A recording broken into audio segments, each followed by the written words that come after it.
Olá pessoal, tudo bem? Aqui é a professora Mariana, eu estou cursando o 7º semestre do curso de Letras Português e Inglês na Universidade São Judas Tadeu, Unidade Moca. Os meus vídeos são para o projeto de reforço de estudos coordenado pela professora Cíntia Piccini e a matéria que eu abordo nos meus vídeos é análise do discurso. Ok? Vamos começar? Então, pessoal, lembra que na última aula a gente começou a ver noções básicas de texto? Então, a gente ainda está no campo do texto. Essa matéria nós ainda não fomos para o campo do discurso, ok? E hoje nós vamos ver noções de texto, modos de organização textual.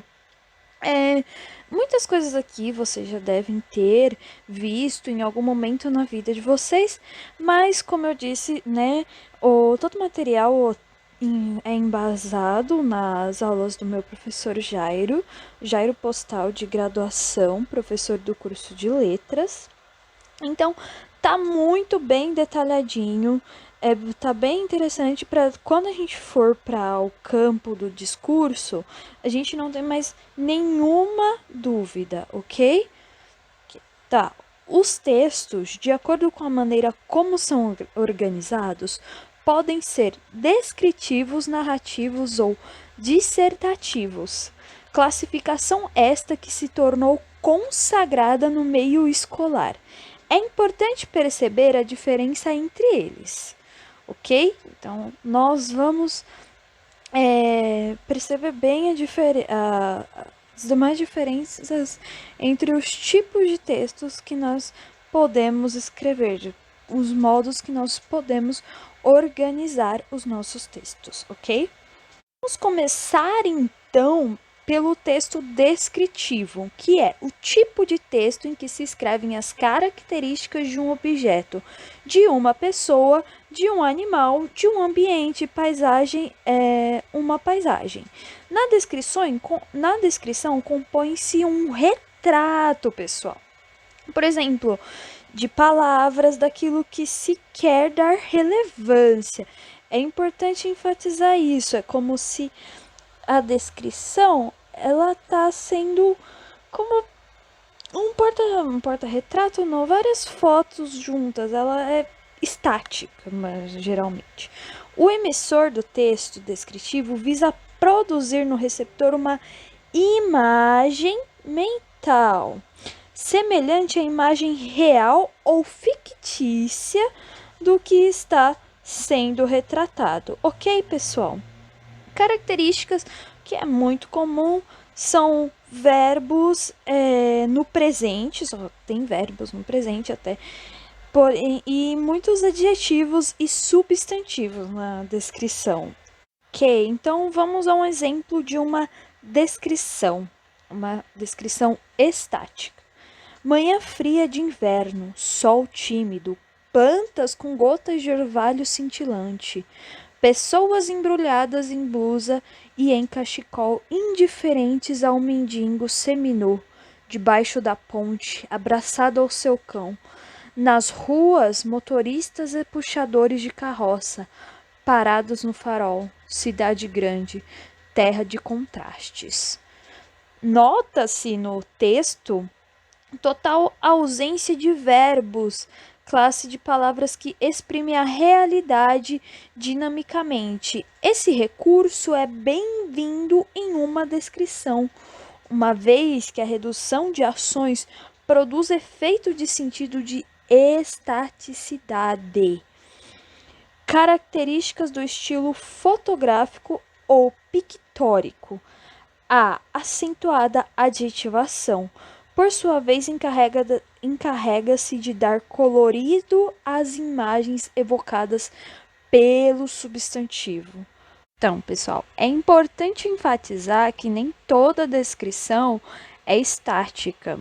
Tem a descrição animada ou dinâmica, que aproveita o momento em que os seres estão em movimento para descrevê-los, como acontece nesse exemplo aqui que descreve o comportamento dos crocodilos.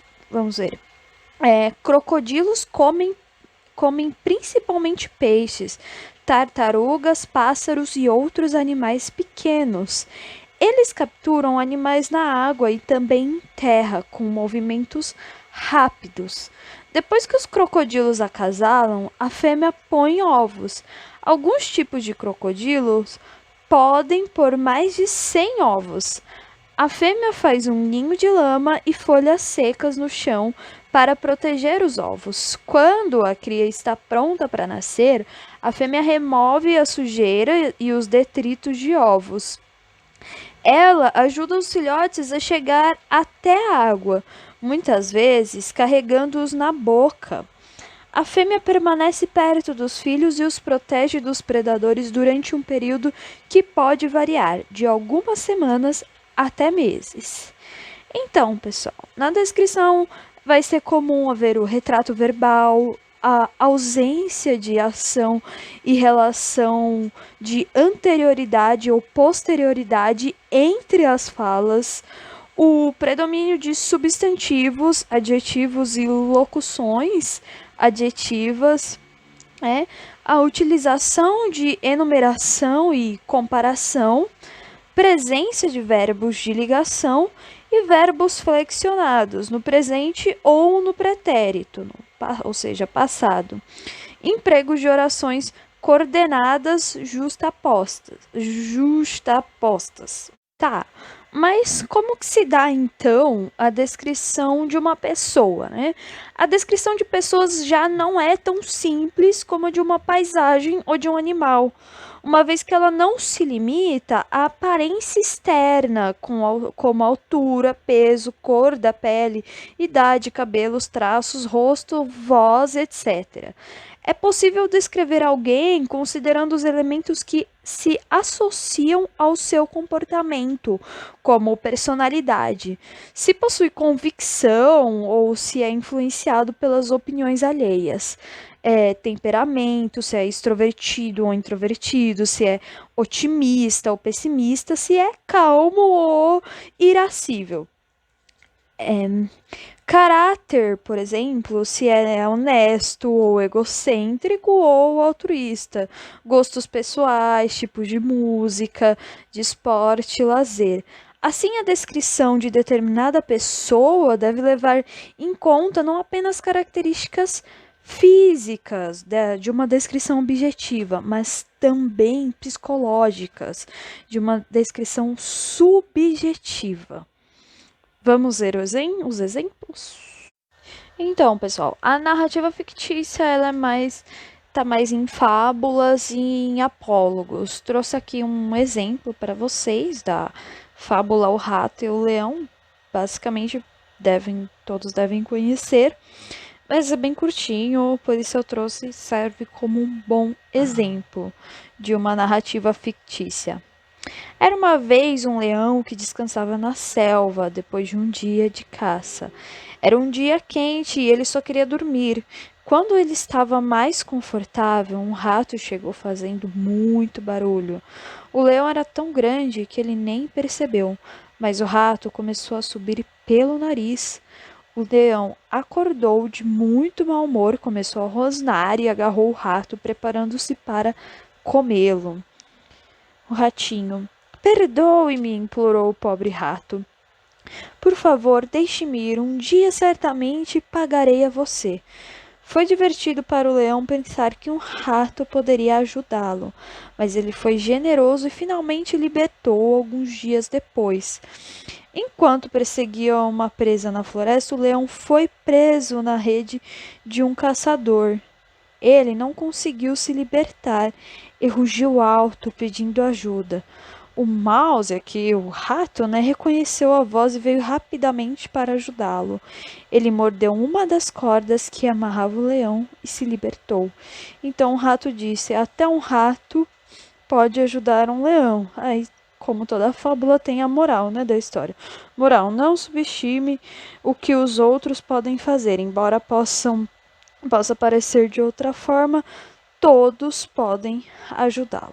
Então, pessoal, eu trouxe esse exemplo aqui do Dostoiévski, do livro Noites Brancas, que o Dostoiévski, conforme ele vai fazendo uma descrição que é superficialmente objetiva, porém, nessa descrição que por cima parece ser objetiva, ele vai caracterizando o que ele vê de uma maneira a que se dá para analisar características subjetivas de alguém, que eu achei bastante interessante e eu vou ler para vocês. Evidentemente que os outros não me conhecia, mas eu os conheço. Conheço até muito bem. Tenho estudado as suas fisionomias e fico satisfeito quando os vejo contentes. Aflijo-me quando os vejo preocupados. Sim, posso dizer que uma vez cheguei quase a fazer uma amizade. Como pode perceber, né? Só nisso que ele vem falando, já dá para perceber que ele tira do que ele vê, conforme ele vai descrevendo, ele vai tirar características subjetivas das pessoas, como ele diz, já conhecer as pessoas, o personagem do livro, no caso, conforme ele vai olhando o comportamento delas, a fisionomia delas, enfim. E é muito interessante, eu acho que é um mixer da descrição objetiva com a subjetiva. Foi com um homem já de idade, com quem costumava encontrar-me todos os dias na mesma hora, no Fontaca. Tinha uma cara muito séria e pensativa, e movia constantemente os maxilares como se ruminasse qualquer coisa. Abanava um pouco o braço esquerdo e trazia sempre na mão direita uma grande bengala de noz, encimada por um castão de ouro, né? Ou seja, nessa descrição que aparentemente objetiva, ele coloca características que dá para perceber, uma cara muito séria e pensativa, ou seja, você já conclui uma pessoa que está passando por um momento de que está sendo pensativa no momento, tinha uma cara muito séria, ou seja, ele era sério, enfim, coisas da personalidade, né? Nessa mesma descrição, a gente pode encontrar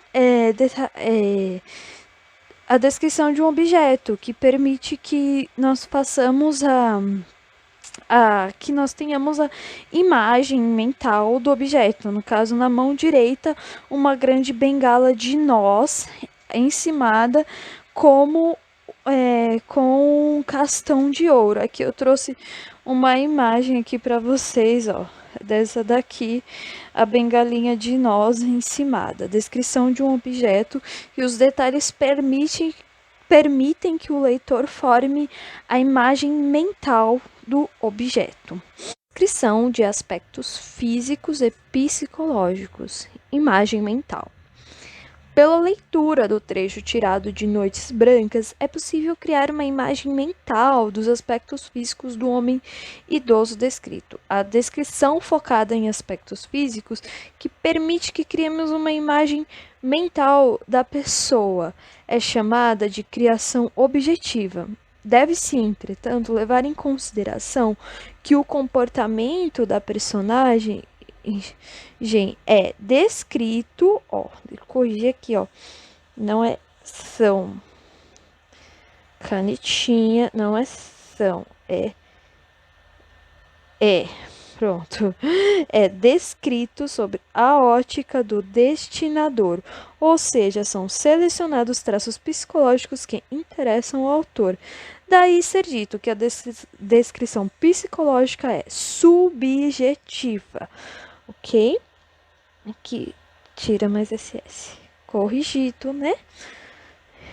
Certo, então paramos aqui em todos os aspectos do texto descritivo que nós vimos, analisamos os exemplos, tudo, os tipos de descrição que pode se ter, que a descrição psicológica e subjetiva para a pessoa é diferente da descrição objetiva que a gente usa geralmente para descrever lugar e animal, que a descrição pode ser dinâmica ou estática. Então, nós vamos parar por aqui, porque a aula já está bem longuinha e nós vamos começar na próxima aula a ver os aspectos do texto narrativo, que já é um tipo mais completo, ok? Muito obrigado pela presença de vocês e até a próxima aula.